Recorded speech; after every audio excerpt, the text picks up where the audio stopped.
Please take your seats. State your name and organisation when asking your question. Daniil, good to get the win today. How are you feeling? Was not easy match. I felt like he played very good. I didn't play my best level, and so the match became very tough. There were some moments where, the match could turn into his favor even more.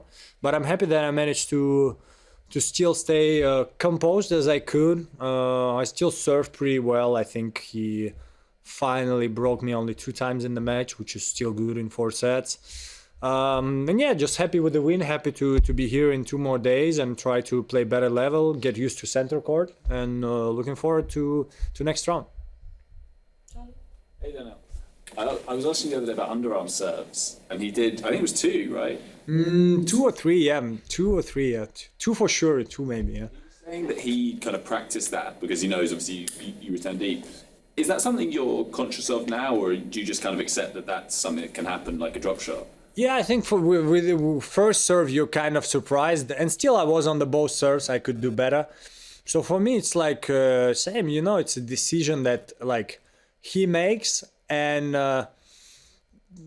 again, it's like a normal shot. Both of them I was on the ball, so I could do a bit better and win the point. I didn't, and then I was a bit more ready. So I think if he would do one more, I could do better actually. He didn't, maybe because of this, maybe because he was conscious also that I was a bit ready. So it's okay. I just wanted to serve myself for the match, but I didn't get the chance. And if I would be like 40 love or 40-15, I would do one myself just to laugh. But I didn't get the chance. It's okay. Howard? Hi, Daniil. Howard Fenrich with the AP. What happened there in that first set tiebreaker? Yeah, I thought it was 7-4, so I was serving to the other side. It was 5-3. I thought it was 6-4. Just, I got very frustrated with myself, with him actually playing that good, like 2-0 on the tiebreak. I make amazing return. He's behind, let over. He made like, I think 12 lets today. It's unbelievable. So I got really, really frustrated with myself, the situation, the match, the set. I had a lot of breakpoints. I don't think he had many, maybe 1. I had like 5. So all this together like dropped on my head in this tiebreak. And so I went a little crazy and I thought the set was gone. And so I heard the referee talking to me, but I thought he was like, sometimes when you're getting crazy there, like calm down or something. And then at one moment I start hearing, Daniil, it's 6-3, 6-3. And then I'm like, what are you talking about? And then I see the score. So don't know if it ever happened to me before. I thought it was pretty funny. I thought in my head, okay, maybe that's my chance, second chance to win it, and then I lost the point. So I'm happy that second set I managed to stay much more composed because it was 3-0, 2 mini breaks for him on the tiebreak. I managed to stay calm and turn the match around. Different. Go ahead, Howard. Sure. On a completely unrelated topic, sorry. I just want to ask about the Olympics. Are you planning to go to Paris as of now? If I'm healthy, 100% will be there. That's What went into that decision for you? We've seen a lot of tennis players deciding not to go to the Olympics. For me, it was a why. very easy decision. In Tokyo, I loved the atmosphere. I loved being there, playing there. It's going to be even different in Paris because Tokyo was like COVID, so no people. So it was a little like closed atmosphere, and I loved it. So I'm sure it's going to be even more fun in Paris. I know that if I'm thinking strictly about my personal career, it's better to go to Canada, prepare hard courts, etc. But when I'm 40, if I can say I played in Tokyo Olympics, Paris Olympics, Los Angeles Olympics, I had a lot of fun in my life, my career. I'm going to be happy. I'm going to prepare a lot doubles and mixed doubles because I do believe I have more chances there than in Roland Garros singles. So I'm going to have a lot of fun, enjoy playing, and look forward to it, yeah. Hi, Daniil. Cindy Schmerler from the New York Times. I want to ask you about Huey Herkosh because you played him here 3 years ago, a 5-setter. You played him at AO this year in a 5-setter.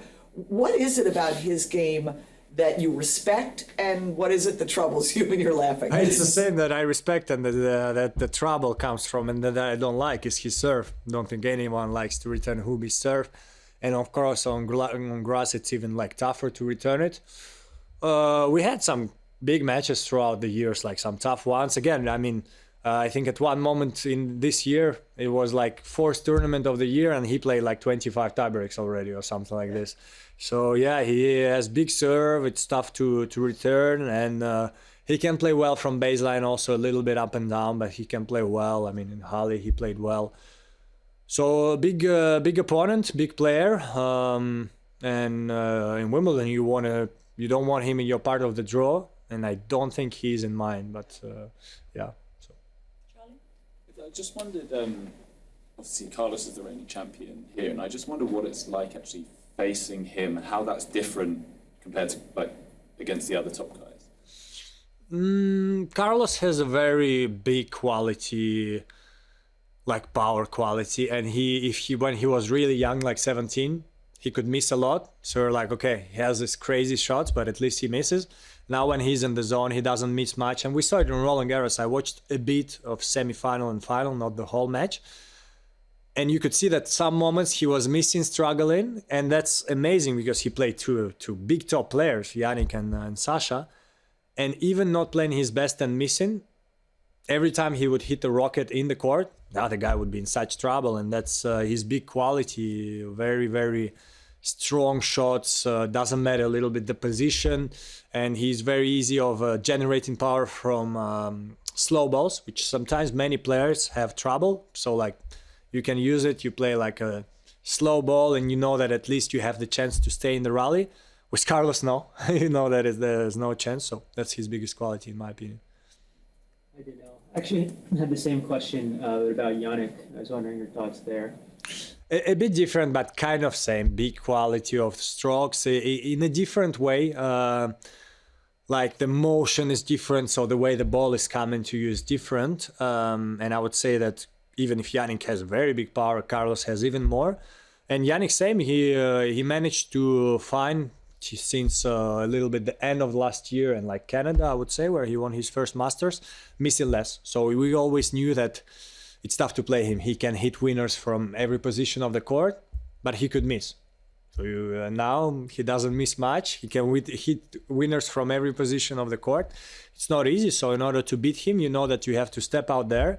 You need to be able to hit winners from any position of the court yourself. You need to be able to support the rally. It's not easy to play them, but it's a great challenge, and they're great champions already of the sport, and they have a big career ahead of them to make history. Who do you fear the most between these two players, Alcaraz or Sinner? Yeah, I would say not fearing them, but I did lose a lot to them, and it's okay. They have big quality, but every time I go, no fear. I just want to go for it. Like same with Yannick, who played 2 times this year in Australian Open, no fear. In Miami, no fear. 2 different results, but very, very tough to say. I would say that if we talk strictly, it's not even talent. Talent is not the right word, but I would say quality of the shot. I would say Carlos I never saw something like this. But I would say a bit more up and down than Yannick, but they have a great rivalry even. Again, Roland Garros, 5 sets. So great rivalry. I'll try to put trouble to them, and I don't like to make predictions. I have in my head the prediction of who's going to have more Grand Slam, etc., but I don't want to say it out loud, and let's see later. No.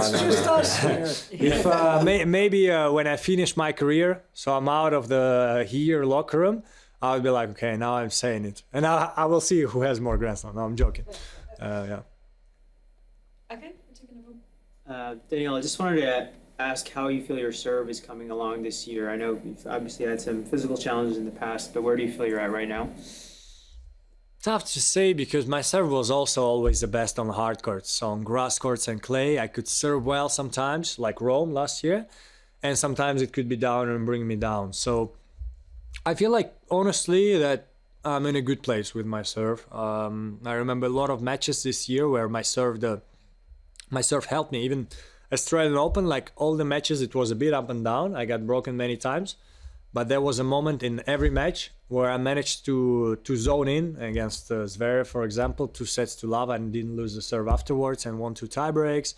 Kind of same with Ruusuvuori a little bit. So I feel like I'm getting, in a way, back to where I always was. Not the best server on tour, but quite good up there. and I'm pleased with that. And for sure, I hope it's going to be my best serve in US Open swing and here also.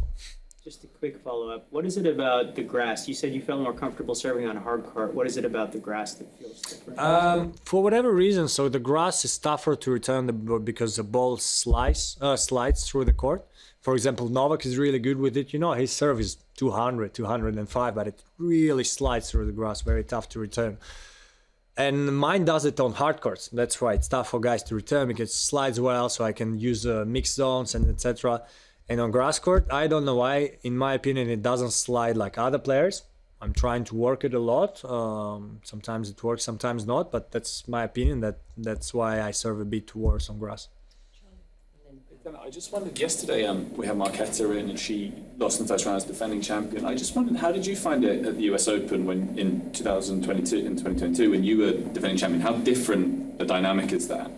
Well, to be honest, US Open, I always feel good. I played Nick. I could have won the first set. I lost it and a little bit got tired at the second set, which was strange for me because usually I'm good on hard courts to not get tired and the opponent gets tired. But he played well this tournament. It was fourth round, so against Nick, I could have done better, but it's okay. That's how tennis is. So honestly, I felt well, and that's the only Grand Slam where I was the reigning champion.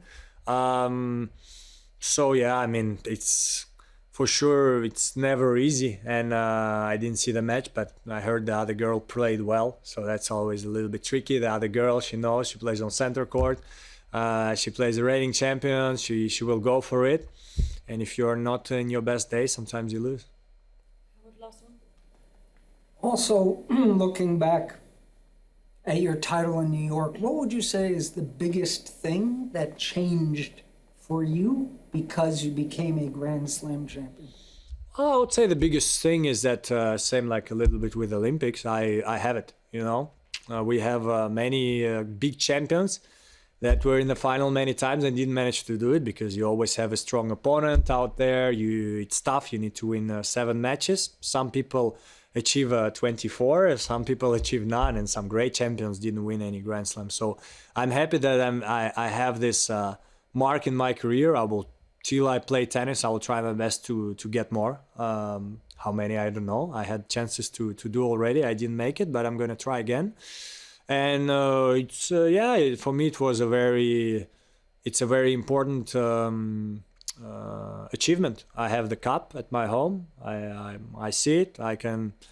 Whatever happens, I can always say I am a US Open champion, and I'm pretty proud of that. Let your daughter play with it? Well, it's a little like it's not closed behind the glass, but like if you ever saw Instagram stories, it's a little like bars there. So she doesn't fancy it yet, but I would let her play. Like in a way, I don't care. I always like these things. They matter to me, but if my daughter breaks it, I will be like, okay, that's doesn't matter, no problem. Okay, thank you very much. Thank you. Thanks, Daniil.